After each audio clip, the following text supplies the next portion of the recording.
Halo sahabat Republik Investor, kembali lagi bersama saya Bima. Di video kali ini kita akan membahas salah satu saham yang cukup fenomenal belakangan ini, yaitu adalah saham BRIS, BRI Syariah, yang memang saat ini sedang ada isu mengenai aksi korporasi yang nantinya rencananya memang akan digabung oleh dua bank tambahannya, yaitu BNI Syariah dan juga Mandiri Syariah. Nah, pertanyaannya, jika ketiga bank ini digabung, berapa sih harga wajar yang pantas nantinya untuk saham BRIS? Kali ini kita akan coba membahas dan kita akan coba mempelajari tentang harga wajar saham BRIS pasca digabung dengan BNI Syariah dan juga Mandiri Syariah. Mari kita simak videonya. Baik rekan-rekan semua, saya sudah menampilkan data per Agustus 2020 untuk BRI Syariah, BNI Syariah, dan juga Mandiri Syariah. Data ini saya dapatkan dari Kompasiana dan juga dari RTI, lalu kita olah dan kita akan mendapatkan nilai book value yang nanti akan kita coba sama-sama saksikan. Kita coba lihat dulu data dari yang kita sudah dapatkan dan sudah kita tampilkan, kita sama-sama pelajari. Dari BRI Syariah sendiri, nilai aset yang kita ketahui itu sebesar 51,8 triliun, untuk BNI Syariah di sekitar 49,9 triliun dan Mandiri Syariah ini hampir dua kalinya yaitu 112,1 triliun. Jadi kalau kita total ketiga aset perusahaan ini kita dapatkan 213,8 triliun. Tentunya ini menjadi angka yang cukup besar dan angka yang mungkin ini kita bisa katakan hampir 4 kali lipatnya dari saham BRIS. Artinya ketika nanti saham ini digabung tentu saja akan memberikan efek yang positif untuk saham BRIS sendiri. Jadi untuk teman-teman yang saat ini posisinya nyangkut, sabar dulu, kita nanti akan cari tahu harga wajarnya sebenarnya berapa nanti pasca mereka akan diakuisisi. Dan kita coba lihat nilai ekuitasnya 5,2 triliun untuk BRI Syariah, BNI Syariah 5,3, ini sih hampir sama ya. Nanti kita akan menggunakan nilai ekuitas ini untuk mengetahui jumlah lembar saham dari BNI Syariah dan Mandiri Syariah. Kenapa kita harus mengetahui jumlah lembar sahamnya dari nilai ekuitas? Karena saat ini jumlah saham yang beredar untuk Mandiri Syariah dan BNI Syariah itu belum ada. Sampai data ini saya dapatkan, jumlah lembar saham untuk Mandiri Syariah dan BNI Syariah itu belum beredar. Jadi nanti kita harus menunggu dulu data resminya. Saat ini kita menggunakan asumsi dari nilai ekuitas yang kurang lebih antara BRI dan BNI itu sama. Jadi asumsinya rasio kita 1:1. Kalau BRI 9,7 miliar yang beredar, BNI juga sama 9,7 miliar. Tapi berbeda dengan Mandiri Syariah, ini asetnya hampir dua kali. Jadi kita masukkan asumsi sebesar 15,5 miliar jumlah saham yang beredar untuk saham Mandiri. Dan kita lihat ya dari sisi totalnya itu 20,8 triliun ya. Nilai aset dari ketiga saham ini ketika nanti mereka digabung. Nah, kalau seandainya beneran jadi digabung, ini akan menjadi bank buku tiga ya. Jadi memang dari sisi ekuitasnya sudah cukup ya untuk masuk ke jajaran bank buku tiga. Sungguh luar biasa. Saat ini posisi BRI Syariah memang harganya bisa dikatakan agak sedikit lebih tinggi, tapi kalau nanti digabung mungkin akan bisa lebih tinggi lagi. Tentunya ini kabar gembira untuk kalian yang saat ini posisinya nyangkut. Kita coba lihat langsung ya untuk perhitungan nilai book value-nya. Kenapa kita menggunakan hitungan book value? Karena hitungan ini yang paling sederhana dan paling mudah. Kita tinggal membagi saja nilai ekuitas 5,2 triliun dibagi dengan jumlah saham sebesar 9,7 miliar.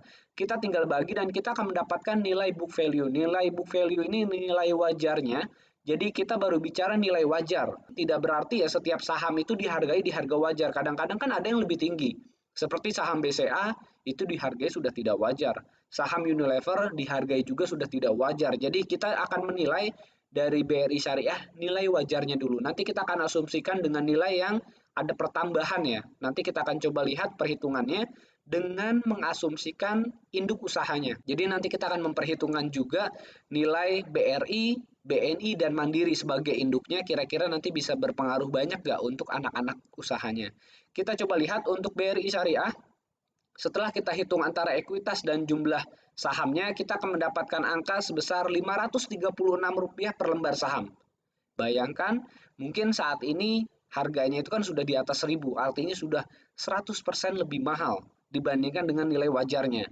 Apakah ini sesuatu yang wajar? Ya mungkin masih bisa kita katakan wajar. Kalau asumsinya mereka beli ekspektasinya itu setelah digabung. Ya setelah digabung mungkin harganya bisa lebih mahal. Kita coba lihat dan kita coba buktikan. Untuk BNI sendiri, setelah kita hitung 5,3 T dibagi dengan 9,7 miliar, kita akan mendapatkan angka sedikit lebih tinggi dibandingkan dengan BRI Syariah, yaitu di angka Rp546 per lembar saham. Tentu saja, kenapa lebih tinggi dari sisi ekuitasnya ini juga sedikit lebih tinggi ya dibandingkan dengan BRI Syariah. Lalu kita lihat yang Mandiri Syariah, tentunya Mandiri Syariah inilah yang akan memberikan dampak cukup besar di saham BRIS nantinya karena dari sisi aset, dari sisi ekuitas, dari sisi laba bersihnya pun ini rata-rata lebih tinggi berkali-kali lipat dibandingkan dengan BRI Syariah. Jadi ini yang akan memberikan dongkrak besar untuk saham BRIS nantinya ketika nanti mereka digabung. Kita lihat hasilnya Rp658 per lembar saham harga wajar atau harga nilai buku ya, book value dari Mandiri Syariah. Kalau ketiga bank ini kita gabung, kita akan mendapatkan nilai wajar 1.740. Silakan lihat saham BRIS saat ini. Harga saham BRIS saat ini masih di level antara 1.200-1.300 ya dari kemarin. Artinya kalau nanti seandainya berhasil digabung dan jadi digabung, paling tidak mendekatilah harga wajar di 1.740. Kenapa harga sekarang ini masih di bawahnya? Karena memang belum digabung ya. Jadi wajar saja kalau seandainya saat ini saham BRIS itu posisinya masih menurun. Karena memang saat ini BRIS masih sendiri. BRIS masih dengan aset yang 51,8 triliun. Saat ini BRIS bukan BNI Syariah, bukan Mandiri Syariah, masih sendiri. Jadi wajar kalau harganya 536 dan saat ini dan kemarin ya, kalau tidak salah memang posisinya masih auto reject bawah. Tapi lihat ya, kalau kita bicara masalah forecasting ke depan dan kita bicara masalah kemungkinan ke depan, terutama untuk teman-teman yang posisi harganya saat ini sudah pegang di harga agak tinggi, cukup bersabar saja dan saya yakin juga harganya kemungkinan besar memang akan naik. Kenapa? Harga BRI Syariah saat ini itu karena asetnya cuma 51,8 triliun. Bayangkan kalau nanti asetnya setelah digabung menjadi 213,8 triliun. Berapa kali lipat dari 51? Itu hampir 4 kali lipatnya. Kalau seandainya harga saham BRIS kita kalikan 4, artinya karena nilai asetnya naik 4 kali lipat ya tentu saja harga wajarnya bisa sangat tinggi lagi ya. Ini kita baru bicara masalah harga wajarnya. 1.740. Jadi ini merupakan kabar baik untuk kalian yang saat ini megang saham BRIS dan posisinya misalkan masih nyangkut, cukup siapkan dana untuk melakukan average down. Jadi pada saat nanti jatuh tempo di bulan Maret ya kalau tidak salah proses ini akan selesai. Jadi memang kurang lebih masih sekitar 5 bulan lagi prosesnya. Ya kita nikmati saja proses yang saat ini berjalan. Yang penting pada akhirnya kita akan mendapatkan keuntungan dari saham BRIS. Siapkan dana, siapkan juga strategi untuk timing masuk yang tepat kira-kira kapan, karena kita harus mengikuti terus-menerus ya dinamika berita-berita yang berkaitan dengan saham BRIS karena akan sangat mempengaruhi pergerakan saham BRIS. Lalu di sini saya menambahkan price book value 1,2 kali. Dari mana 1,2 kali? Dan untuk apa 1,2 kali ini? Di sini kita mendapatkan book value atau nilai wajarnya itu 1.740. Nilai wajar. Kita belum bicara masalah memang setiap saham itu dihargai di harga wajar. Kan belum tentu, bisa jadi di atas harga wajar. Nah, saya mengasumsikan 1,2 kali di atas harga nilai wajar. Lalu kita akan mendapatkan nilai berapa dan kenapa 1,2? Di sini saya akan coba melihat dan saya akan memperlihatkan perhitungannya. Ini saya ambil dari induk-induk usahanya. Induk usahanya BRI, nilai bukunya itu 1.500, nilai bukunya ya. Tapi di pasar dihargai 3.290. Ini per penutupan hari Jumat kemarin di tanggal 23 Oktober kemarin di hari Jumat 3.290. Artinya book value-nya itu 2,2 kali. Jadi sudah hampir 2 kali lipat memang lebih dibandingkan dengan nilai bukunya untuk BRI. Tapi berbeda dengan BNI, untuk BNI itu 0,8 kali ya dari harga book value-nya. Artinya dihargai lebih rendah dari nilai bukunya. Makanya kenapa? Kalau seandainya ada yang bertanya secara rasio saham mana yang paling murah di antara 4 bank besar, yaitu jawabannya adalah BNI. Karena secara rasio memang ini di bawah nilai buku ya. Jadi kalau kita mau mengasumsikan saham yang murah di antara 4 bank, BCA, BRI, Mandiri, BNI, ya kita pilihnya BNI.